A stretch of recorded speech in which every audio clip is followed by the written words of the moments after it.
هي كفتة ولا فول سوداني؟ ومقارنة أحسن نوع كفتة بين كوكي وحلواني. هي كوكي وزن 400 جرام، كاتبين من 10 دقايق ل 20 دقيقة بتصير. وهي حلواني كمان نفس الشي و350 جرام، والاثنين سعرهم 100 جنيه. وهي منظر كوكي أول ما فتحته. هذا منظر السيخ من شركة كوكي، والريحة طيبة، ريحة بهارات يعني. هيك منظر السيخ، انتوا اعطوني رأيكم.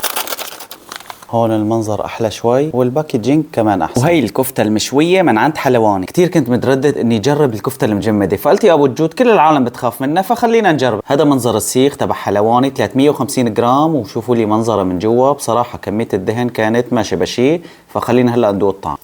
هلا هن قالوا لحم بقري، في طعمه بس كميه البهارات كثيره.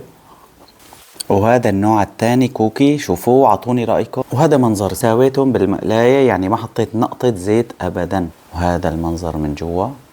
تعالوا ندوق. الطعمة طيبة بس طعمة الحلواني بصراحة كانت أطيب. وأي نوع مجربين اكتبوا لي بالتعليقات. وبس هذا كان فيديو اليوم. اكتبوا لي رأيكم بالتعليقات إذا بتجيبوا الكفتة مجمدة أو لا، وأي ماركة أحسن شيء.